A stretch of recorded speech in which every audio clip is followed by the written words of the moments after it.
بسم اللہ الرحمن الرحیم۔ ایک حکیم صاحب ہوا کرتے تھے، بہت ہی نیک دل اور دیندار، جن کا طب خانہ کسی پرانی سی عمارت میں ہوا کرتا تھا۔ حکیم صاحب روزانہ مطب جانے سے پہلے بیوی سے کہتے کہ جو کچھ تم کو آج کے دن کے لیے درکار ہے ایک پرچی پر لکھ کر دے دو۔ بیوی لکھ کر دے دیتی۔ حکیم صاحب دکان پر آ کر سب سے پہلے وہ پرچی کھولتے۔ بیوی نے جو چیزیں لکھی ہوتی ان کے سامنے ان چیزوں کی قیمت درج کرتے، ان کا ٹوٹل کرتے، پھر خدا سے دعا کرتے، یا خدا، میں صرف تیرے حکم کی تعمیل میں تیری عبادت چھوڑ کر یہاں دنیا داری کے چکروں میں آ بیٹھا ہوں۔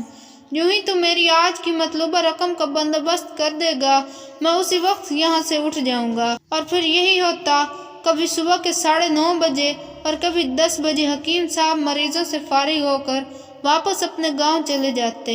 ایک دن حکیم صاحب نے دکان کھولی، رقم کا حساب لگانے کے لیے پرچی کھولی تو وہ پرچی کو دیکھتے دیکھتے رہ گئے۔ ایک لمحے کے لیے تو ان کا دماغ گھوم گیا، ان کو اپنی آنکھوں کے سامنے تارے چمکتے نظر آ رہے تھے، لیکن جلد ہی انہوں نے اعصاب پر قابو پا لیا۔ آٹے دال وغیرہ کے سامان کے بعد بیوی نے لکھا تھا بیٹی کے جہیز کا سامان۔ حکیم صاحب کچھ دیر سوچتے رہے، پھر سب چیزوں کی قیمت ان کے سامنے لکھنے کے بعد جہیز کے سامان کے سامنے لکھ دیا، یہ خدا کا کام ہے اور خدا جانے۔ ایک دو مریض آئے تھے، ان کو حکیم صاحب نے دوائی دے دی۔ اسی دوران ایک بڑی سی کار ان کے مطب کے سامنے آ رکی، لیکن جو سب کار میں تھے ان کو حکیم صاحب نے کوئی توجہ نہ دی، کیونکہ کئی کاروں والے حضرات بھی حکیم صاحب کے پاس علاج معالجے کے لیے آیا کرتے تھے۔ جب وہ مریضوں والی دوائی لے کر چلے گئے تو وہ کار والے صاحب کار سے باہر نکلے اور حکیم صاحب کو سلام کر کے سامنے موجود بینچ پر بیٹھ گئے۔ حکیم صاحب نے کہا، اگر آپ نے کوئی دوائی لینی ہے تو یہاں سٹول پر آ جائیے تاکہ میں آپ کو چیک کر سکوں، اور اگر کسی اور مریض کی دوائی لے کر جانی ہے تو مریض کی کیفیت بیان کر دیں۔ وہ صاحب بولے، حکیم صاحب، میرا خیال ہے آپ نے مجھے پہچانا نہیں، لیکن آپ پہچان بھی کیسے سکتے ہیں؟ میں 15-16 سال کے بعد آپ سے مل رہا ہوں۔ اپنی شناخت کے لیے میں آپ کو ہماری گزشتہ ملاقات کا حال سناتا ہوں۔ جب میں پہلی مرتبہ یہاں پر آیا تھا تو میں خود نہیں آیا تھا، بلکہ خدا نے مجھے آپ کے پاس بھیجا تھا، کیونکہ خدا کو مجھ پر رحم آ گیا اور وہ میرا گھر آباد کرنا چاہتا تھا۔ ہوا کچھ یوں کہ میں اپنے آبائی گاؤں جا رہا تھا، عین آپ کی دکان کے سامنے ہماری گاڑی پنکچر ہو گئی۔ ڈرائیور کار کا پہیہ اتار کر پنکچر لگوانے گیا تھا۔ آپ نے دیکھا کہ میں گرمی میں کار کے پاس کھڑا ہوں۔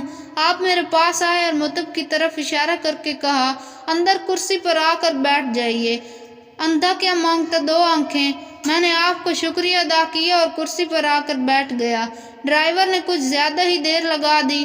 ایک چھوٹی سی بچی بھی یہاں آ کر میرے پاس کھڑی تھی اور بار بار کہہ رہی تھی، مجھے بہت بھوک لگ رہی ہے، اور آپ اس سے کہہ رہے تھے، بیٹی تھوڑا صبر کرو، ابھی چلتے ہیں۔ میں یہ سوچ کر کتنی دیر سے آپ کے پاس بیٹھا ہوں، مجھے آپ سے کوئی دوائی خریدنی چاہیے تاکہ آپ میرے بیٹھے کو محسوس نہ کریں۔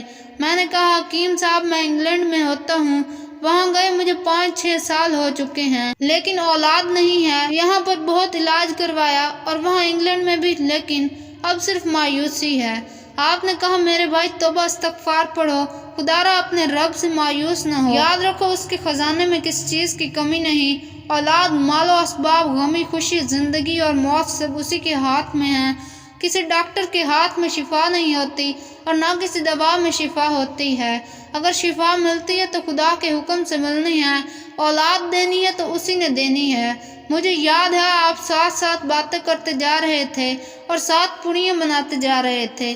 تمام دوائیں آپ نے 2 حصوں میں تقسیم کر کے الگ الگ لفافوں میں ڈالی۔ پھر مجھ سے پوچھا، آپ کا نام کیا ہے؟ میں نے کہا، میرا نام امجد ہے۔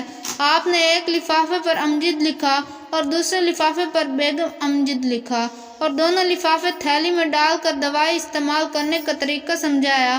میں نے بے دلی سے دوائی لے لی، کیونکہ میں تو صرف کچھ رقم آپ کو دینا چاہتا تھا، لیکن جب دوائی لینے کے بعد میں نے پوچھا کہ کتنے پیسے، تو آپ نے کہا کہ بس ٹھیک ہے۔ میں نے زیادہ زور ڈالا تو آپ نے کہا، آج کا کھاتا بند ہو گیا۔ میں نے کہا، مجھے آپ کی یہ بات سمجھ نہیں آئی، اسی دوران ایک اور شخص وہاں موجود تھا۔ اس نے مجھے بتایا کہ کھاتہ بند ہونے کا مطلب ہے کہ حکیم صاحب کی آج کے گھریلو اخراجات کے لیے جتنی رقم خدا سے مانگی تھی وہ خدا نے انہیں دے دی ہے، مزید رقم وہ نہیں لے سکتے۔ کچھ حیران ہوا اور دل میں شرمندہ ہوا کہ میرے کتنے گھٹیا خیالات تھے اور یہ سادہ سا حکیم کتنا عظیم انسان ہے۔ میں نے جب گھر جا کر بیگم کو ساری دوائیں دکھائیں اور ساری بات سمجھائی تو وہ کہنے لگی، وہ کوئی انسان نہیں بلکہ ہمارے لیے تو فرشتہ ہے، اور مجھے یقین ہے کہ اس کی دی ہوئی دوائی ہمارے لیے فائدہ مند ثابت ہوگی۔ حکیم صاحب، آج میں 3 بچوں کا باپ ہوں۔ خدا نے آپ کو ہماری مدد کا وسیلہ بنایا۔ ہمیشہ آپ کے لیے دعا کرتے ہیں۔ میں جب بھی پاکستان چھٹی پر آیا ہمیشہ آپ کے مطب آیا، لیکن ہمیشہ ہی آپ کی دکان کو بند پایا۔ میں کل دوپہر بھی آیا تھا لیکن آپ کا مطب بند تھا۔ ایک آدمی پاس کھڑا تھا۔ اس نے کہا، اگر آپ نے حکیم صاحب سے ملنا ہے تو 9 بجے لازمی پہنچ جائیں، ورنہ ان سے ملنے کی کوئی گارنٹی نہیں۔ اس لیے آج میں سویرے سویرے آپ کے پاس آیا ہوں۔ جب 15 سال پہلے میں نے آپ کے مطب میں آپ کی چھوٹی بیٹی دیکھی تو میں نے بتایا تھا کہ اس کو دیکھ کر مجھے میری بھانجی یاد آ رہی ہے۔ میری بھانجی کی شادی اس ماہ کی 21 تاریخ کو ہونا تھی۔ اس کی شادی کا سارا خرچ میں نے اپنے ذمہ لیا تھا۔ میں نے اسے رقم بھجوائی تھی تاکہ وہ اپنی مرضی کی جہیز کی چیزیں خرید لے۔ اسے بخار تھا لیکن اس نے کسی کو نہ بتایا اور بخار کی دوائیاں کھاتی رہی اور گھومتی رہی۔ پھر ایک دن بازار میں بے ہوش ہو کر گر گئی۔ ہسپتال پہنچے، پتہ چلا کہ اسے گردن توڑ بخار ہے۔ اسے 102 کا بخار تھا اور وہ بے ہوشی کی حالت میں دنیا سے رخصت ہو گئی۔ اس کے فوت ہوتے ہی مجھے اور میری بیوی کو نہ جانے کیوں آپ کی بیٹی کا خیال آیا اور ہم نے فیصلہ کیا کہ ہم جہیز کا سارا سامان آپ کی بیٹی کے لیے پہنچا دیں گے۔ اگر شادی جلدی ہو گئی تو سارا انتظام خود کریں گے، اور اگر ابھی کچھ وقت ہوا تو نقد رقم پہنچا دیں گے۔ میری درخواست ہے، آپ سب کے لیے مجھے انکار نہیں کریں گے۔ حکیم صاحب حیران و پریشان تھے۔ پھر بولے، امجد صاحب، آپ جو کچھ کہہ رہے ہیں مجھے تو یقین نہیں ہو رہا۔ میں نے آج صبح بیوی کے ہاتھ کی لکھی ہوئی پرچی دیکھی تو گھر کے مرچ مسالوں کے بعد بیٹی کے جہیز کا سامان لانے کو لکھا تھا، اور آپ خود دیکھ لیں میں نے پرچی پر کیا لکھا ہوا ہے۔ یہ کہہ کر حکیم صاحب نے پرچی امجد کو تھما دی۔ امجد صاحب نے جب پرچی دیکھی تو عبارت دیکھ کر حیران ہو گئے۔ لکھا تھا، خدا کا کام ہے، خدا جانے۔ امجد صاحب یقین جانے، جو بھی بیوی نے راشن کی پرچی لکھی ہو، آج تک ایسا نہیں ہوا کہ ان سب کو لانے کا بندوبست نہ ہوا ہو۔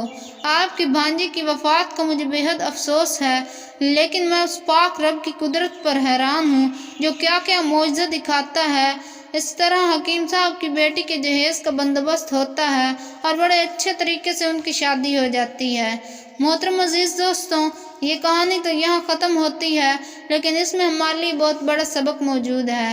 وہ یہ ہے کہ اللہ پر بھروسہ کرنا چاہیے، اللہ سے کبھی نا امید بھی نہیں ہونی چاہیے، کیونکہ اللہ فرماتا ہے، مایوسی گناہ ہے، تم مجھ پر یقین کر کے تو دیکھو، تم مجھ سے صدقے دل سے مانگ کر تو دیکھو، میں نے نہ دیا تب کہنا۔ عزیز دوستوں، آج ہم دعا تو کرتے ہیں لیکن ہماری دعائیں ادھوری ہوتی ہیں، ہماری دعاؤں میں شک ہوتا ہے۔ ہم اللہ پاک سے مانگتے ضرور ہیں لیکن 100% یقین کے ساتھ نہیں۔ جس دن ہماری دعاؤں میں 100% یقین آ گیا، اس دن ہماری زبان سے نکلی ہوئی ہر دعا قبول ہوگی۔ اور عزیز دوستوں، اللہ پر ہمیشہ بھروسہ رکھیں، اللہ پر یقین رکھیں، کیونکہ اللہ پاک کبھی اپنے بندے کو مایوس نہیں کرتا۔ بس کمی ہے تو صرف یقین، اپنے اندر یقین پیدا کریں۔ میں امید کرتی ہوں آپ کو ہماری آج کی ویڈیو پسند آئی ہوگی۔ ویڈیو پسند آئی ہو تو ویڈیو کو لائک کر دیں، چینل پر نئے ہیں تو چینل کو سبسکرائب کر دیں۔ ملتے ہیں کس نیکسٹ ویڈیو میں، تب تک کے لیے اللہ حافظ۔